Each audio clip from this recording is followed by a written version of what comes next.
Hello, everybody, and welcome back to your lecture series in health economics. This is the 7th lecture. This is on adverse selection in insurance markets. In particular, we're going to be discussing the classic economic model of Akerlof's market for lemons. I am, as always, your instructor, Liam Puckneys. And today we're going to start talking about the supply side of healthcare, right? So or health insurance.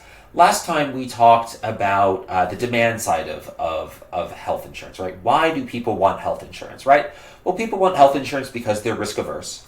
And so they would rather take, most people, if there's a chance they get sick and they have low income when they're sick, either because their income is reduced because they can't work or because they have high medical bills, and they have high income when they're not sick, most people would rather average out their income between those two states rather than risk having the bad state, right? And even if and some people may be willing to accept lower average income in exchange for reducing risk, and even if you can't perfectly reduce risk, a partial reduction of risk still may be desirable, right? That's an unfair contract and a partial contract, respectively.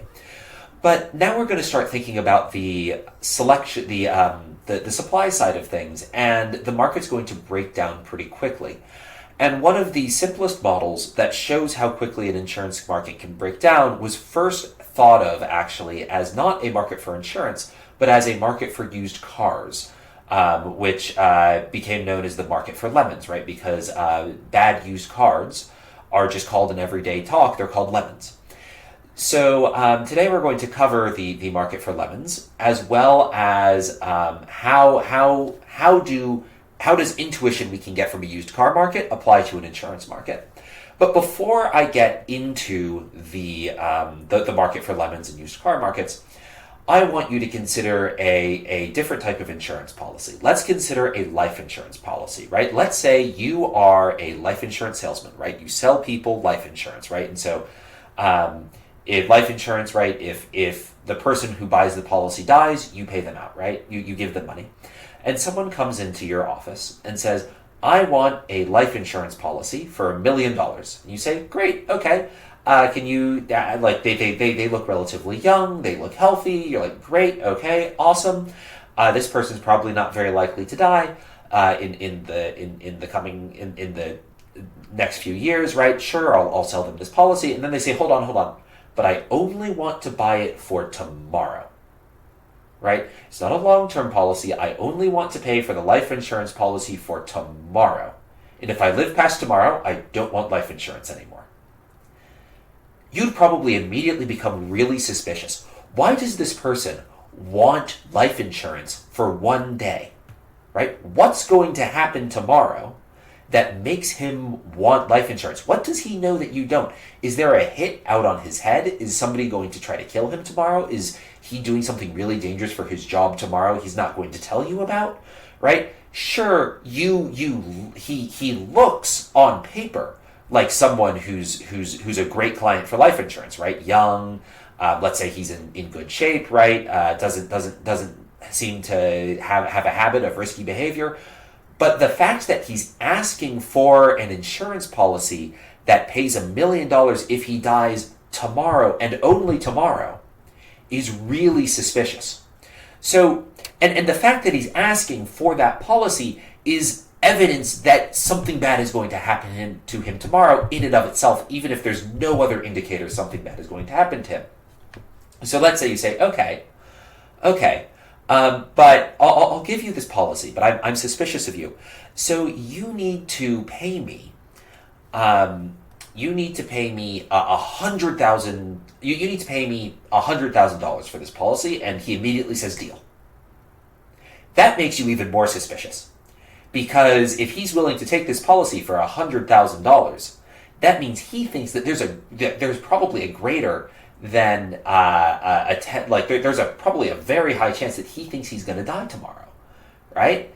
And so then you say, okay, and then he agrees to it. Then that tells you that he thinks there's probably at least a 10% chance he dies tomorrow. So you say, actually, no. I take that back. I'm not going to sell you this for $100,000. I'll sell you this for $500,000. And if he still accepts, at $500,000, you become even more suspicious, right? This guy thinks if he's willing to take out a life insurance policy for he's willing to pay you a premium of $500,000 for a payout of $1 million if he dies tomorrow specifically. This guy thinks there's a 50% chance he's going to die tomorrow, right? This guy is really suspicious. And so at a certain point, as you're thinking this through, you might say, actually, I would never sell someone a life insurance policy for $1 million if they thought if they said, hey, I only want it for tomorrow, right? That's just too inherently suspicious, right? Where maybe the price you might say, okay, maybe you might be safe, okay, maybe $900,000, but at $900,000, right, the guy might just not be willing to buy the insurance anymore. And so this is sort of a very intuitive example of someone tries to buy an insurance policy from you. That is information that this person thinks something bad is going to happen to them. And that's sort of the key insight into adverse selection in insurance markets, which is that if somebody is buying insurance, that's because they think something bad is likely to happen to them. And because they have more information than you do about what's going to happen to them, you risk as the insurance company being ripped off. So, and as an insurance company, if you just made tons of these very suspicious life insurance policies to people, you'd go out of business pretty quickly, right? Because if they all know they're going to die tomorrow and they take out these super suspicious policies and you decide to just pay them off, you're going to run out of money and you're going to go under, and then you as the insurance salesman are out of a job, and your market and your investors are unhappy with you, and your professional life is over. So let's start talking about this a little more formally. So the whole reason that this life insurance policy was a problem is because of information asymmetry, right? So if you could know everything that guy knows, right? If the buyer and seller both have all the same information, that's basically the situation we explored last lecture, where both the buyer and the seller know the probability that the person's going to get sick. Insurance markets work fine. And the problem with the example I just gave, right? If you knew everything the guy who's trying to take out that really suspicious life insurance policy knew, you'd actually be willing to sell him the policy at a fair price. Because you would know the probability he dies tomorrow. You would know, oh, okay, the Russian mob is coming for him, and there's a 50% chance they get him, right? So I'll sell him a $500 life insurance policy, and then, he gets to smooth consumption, and on average, I'm not losing any money, so we're good. But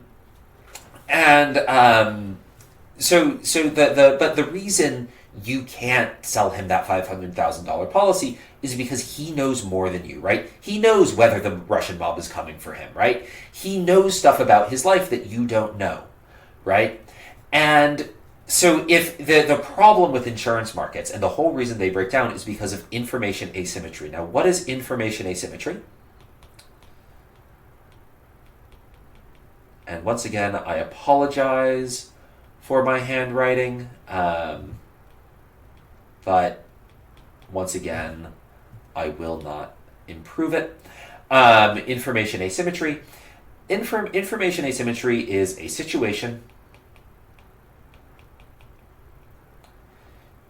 in which agents / participants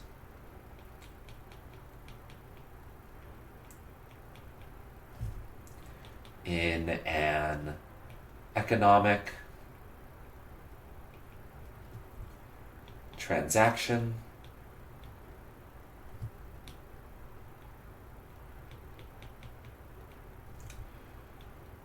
do not have the same information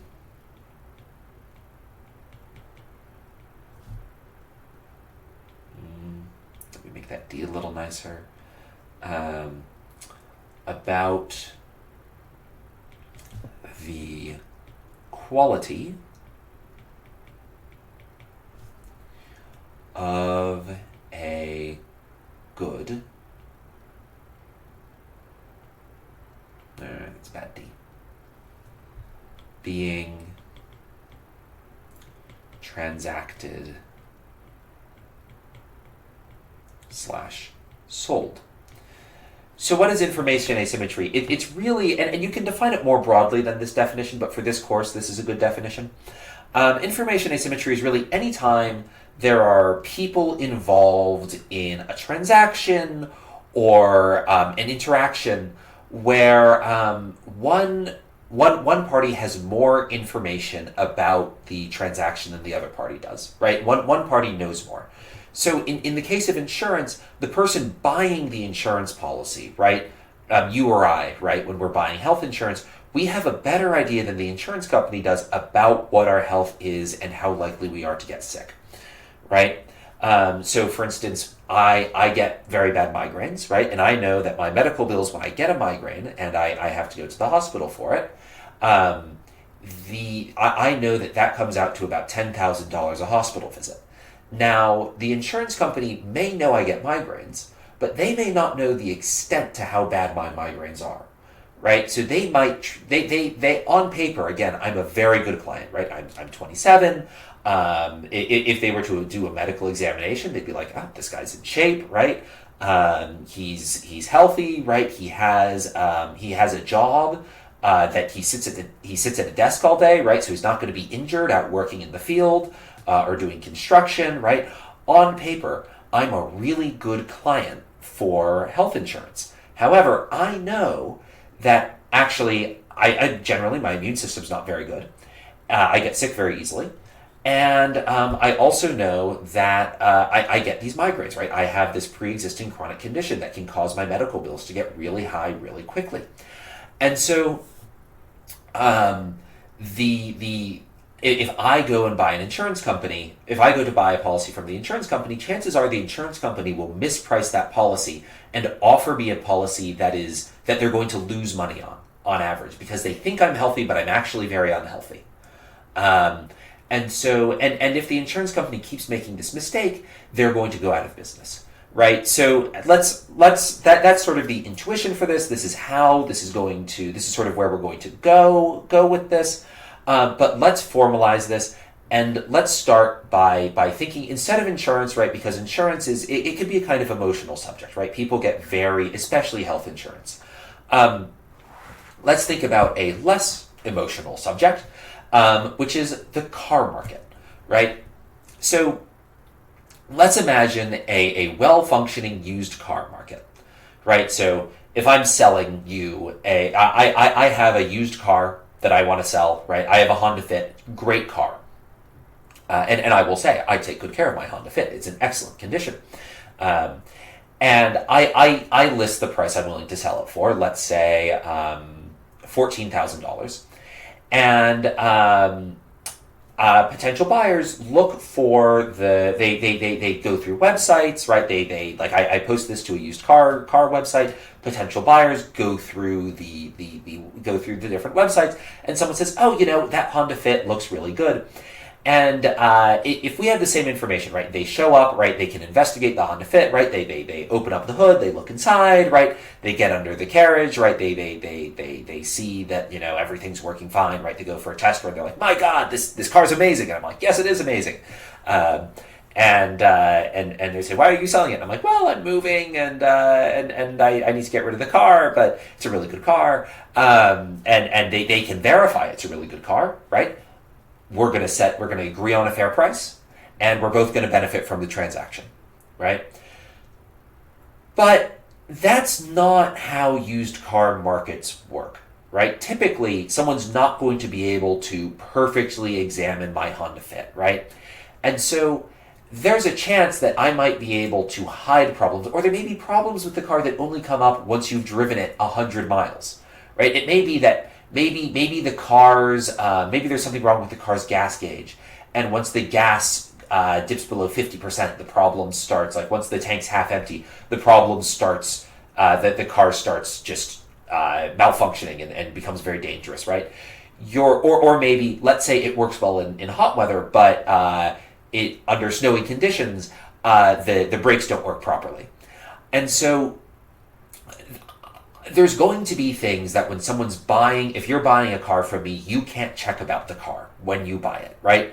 So I have more information about the car I'm selling than you have about the car you might want to buy.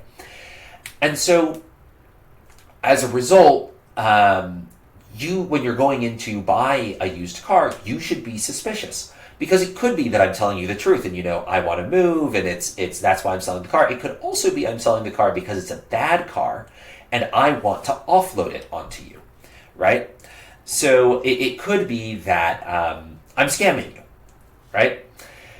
And so let's say let's say used car market.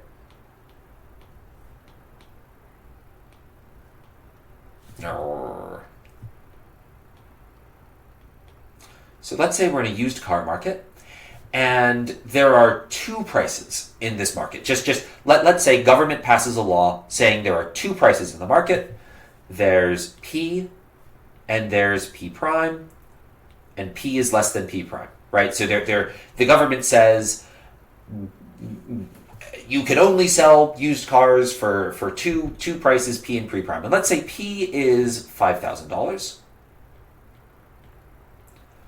And P prime is, let's say, $15,000, right? Well, what's going to happen in the market, right? Well, the first thing is let's say my car is worth $25,000, right? So my car is worth $25,000. Am I going to sell?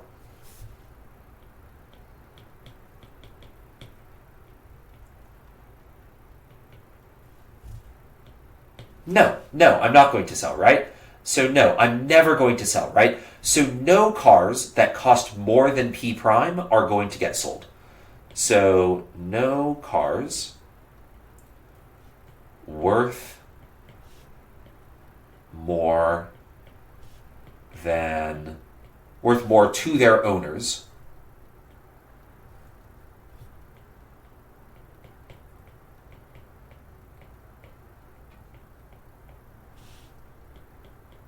than P prime get sold, right? And this is important, right? Because it might be, right? Let's say my car is worth $25,000 to me, but it would be worth $30,000 to you, right? If I sell you that car at, let's say, $2,700 or $2,700, we both benefit from that transaction, right? We're both better off in that. If I sell you, right, if the car is worth $30,000 to you and $25,000 to me, and I sell you it for $27,000, I'm $2,000 better off, you're $3,000 better off, right?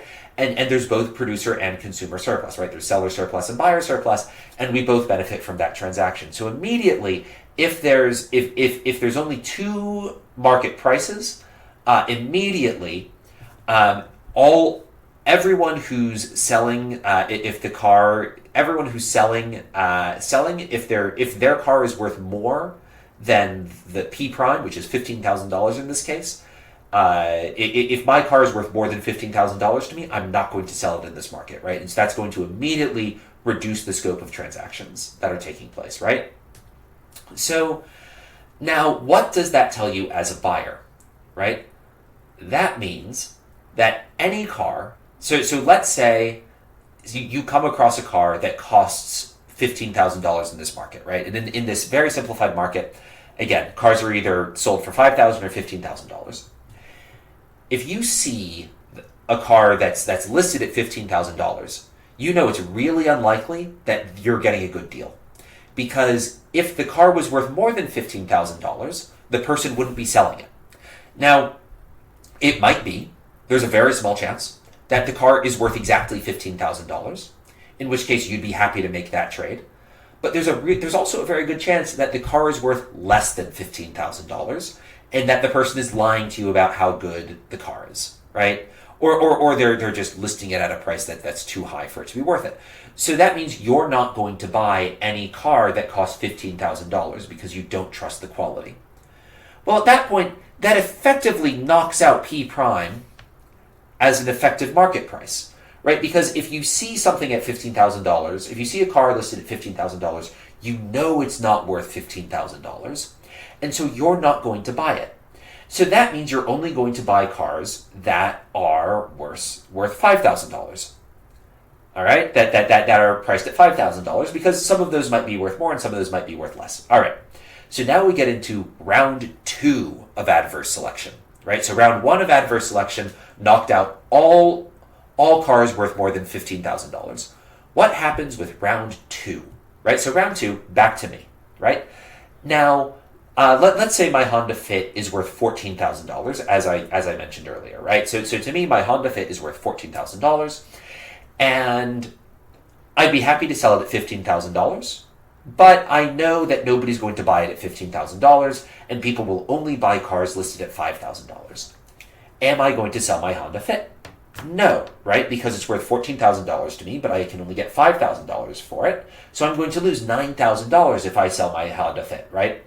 And so effectively, nobody whose car is worth more than $5,000 is going to sell their car anymore, right? So all of a sudden, right, every car that is sold at $5,000, right, the only things left in the market at this point are cars exactly worth $5,000 or cars worth less than $5,000. And you as a buyer are going to know that, right? And so when you go to buy a car, right, you look at the price, it's $5,000. You know there's a very small chance that it's actually worth $5,000. There's no chance it's worth more than $5,000. And there's a very good chance it's actually worth less than $5,000. And so that also then knocks out the low price.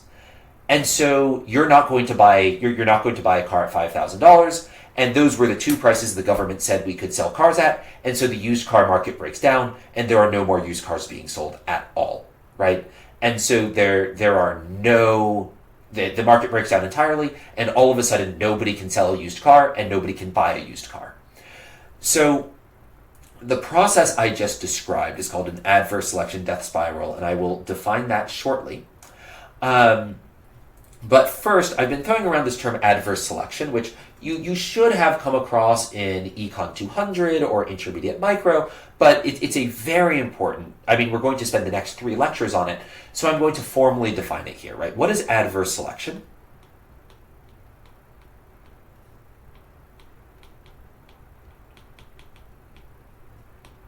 Right?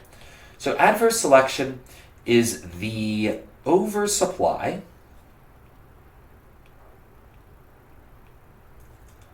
of low quality goods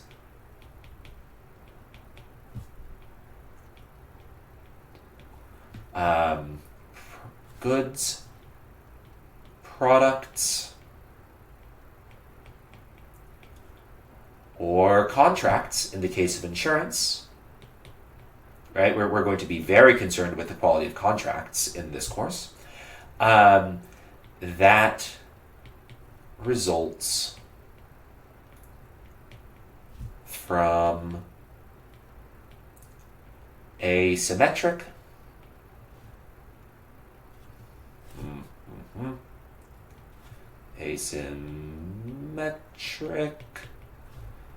information, right? So the whole reason, just to go back for a second, the whole reason why this market broke down is because you couldn't evaluate the value of my car, right? If you know my car is worth, if you know how much my car is worth, this doesn't happen, right? Where all of a sudden the at least the cars that are worth exactly $5,000 and exactly $15,000 get sold, but in the scenario I just presented, no cars get sold, including the ones that are $5,000 or $15,000. Even though, if there was perfect information, the cars that are worth $5,000 or $15,000 could be sold, even with this bizarre government intervention of forcing there to only be 2 prices. A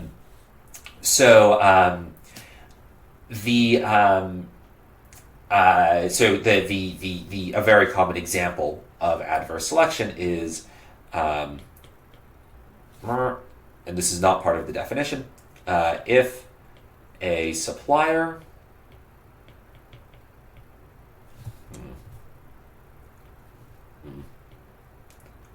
of a product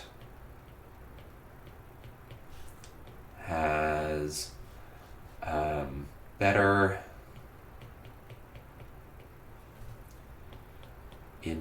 information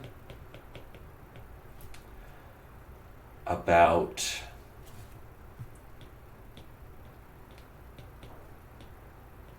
product or behave product quality than a buyer, then the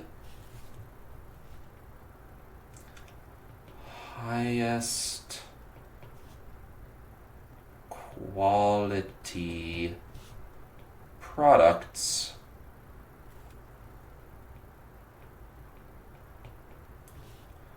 will not be offered. Right, so example. Right.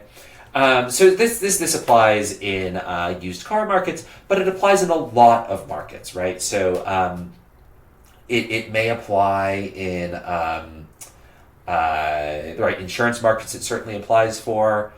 You could even make the argument that it applies in, say, online dating markets, where, right, if you're using a dating app, right, there's a lot you can't see about a person, right? And so people with really high unobservables, right, people who are very, very, very conscientious, right, who have a lot of traits that are difficult to pick up on from a dating profile, but are very important in terms of who you want to date, right? They may stop using dating apps, which leaves only jerks using dating apps.